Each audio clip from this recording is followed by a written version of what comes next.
Europe کے قیام کے زمانے کی بات ہے۔ میں لندن میں اپنی سہیلی کے پاس ٹھہری ہوئی تھی۔ ایک روز مجھ سے کہنے لگی کہ آؤ تمہیں جنگل کی سیر کرواتی ہوں۔ جنگل میں؟ نہ بابا، مجھے وہاں جاتے ہوئے ڈر لگتا ہے۔ ڈرنے کی کیا بات ہے، میں تمہیں اپنی آنٹی سے ملواؤں گی۔ آنٹی؟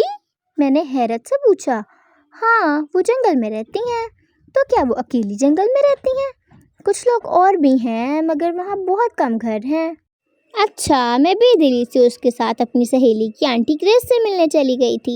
1 گھنٹے کی ڈرائیو پر جنگل آ گیا تھا۔ ہم دونوں ایک چھوٹے سے گھر میں آنٹی گریس کو ڈھونڈنے لگی تھیں۔ وہ باورچی خانے میں چائے کا انتظام کر رہی تھیں۔ شاید انہیں ہماری آمد کی اطلاع مل چکی تھی۔ وہ خوشی خوشی باورچی خانے سے نکلیں اور ہم دونوں سے ملی۔ آنٹی گریس، یہ میری دوست پاکستان سے آئی ہے۔ ویلکم مائی ڈارلنگ، انہوں نے میرا منہ چومتے ہوئے کہا۔ ہم دونوں اس وقت لیونگ روم میں بیٹھی تھیں۔ آنٹی گریس چائے بنا کر لائیں، ساتھ بسکٹ اور چاکلیٹ بھی تھی۔ چائے پیتے پیتے میں نے پورے گھر کا جائزہ لیا۔ سنسان گھر، اور وہ بھی گھنے جنگل میں 3-4 گھروں میں سے ایک تھا۔ کچھ فاصلے پر 3-4 گھر اور بھی تھے۔ اکثر شکاری وہاں آ کر ٹہرتے تھے۔ ان گھروں میں سوائے چوکیدار کے اور کوئی نہیں رہتا تھا، مگر یہ بوڑھی خاتون اتنی بہادر تھی کہ وہ اکیلی اس گھر میں رہ رہی تھی۔ سارے گھر میں سناٹا چھایا ہوا تھا۔ مجھ سے رہا نہ گیا اور میں نے پوچھ ہی لیا، آنٹی آپ اکیلی اس گھر میں کیسے رہتی ہیں؟ بچے نہیں ہیں کیا؟ بچے 2 ہیں۔ اچھا، تو کدھر ہیں؟ ان کی شادیاں ہو چکی ہیں، اپنے اپنے گھروں میں مصروف ہیں، کبھی کبھار آ جاتے ہیں۔ میں نے اس وقت بہت خوفزدہ ہو رہی تھی تو ان سے پوچھ بیٹھی، آنٹی آپ کو اکیلے گھر میں ڈر نہیں لگتا؟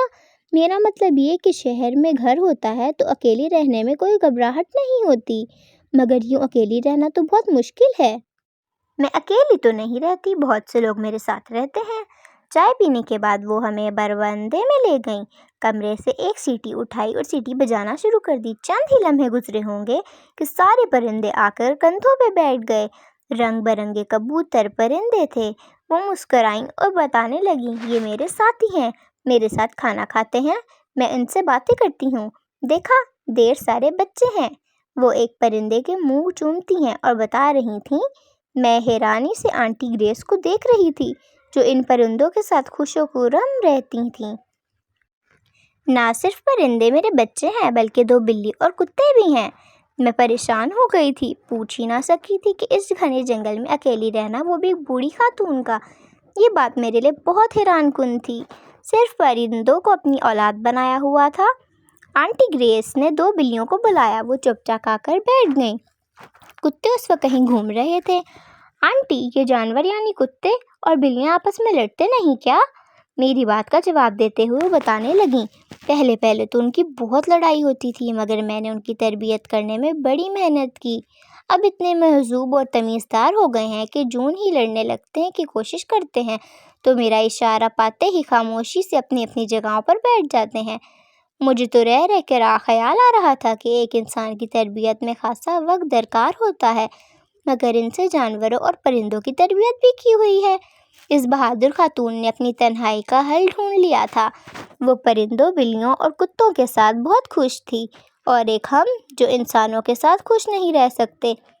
میں واپس آتے ہوئے سوچ رہی تھی کہ دنیا میں ہر طرح کے لوگ ہوتے ہیں، ایک خدا ہی ہے جو انسانوں کو جینے کا موقع دیتا ہے۔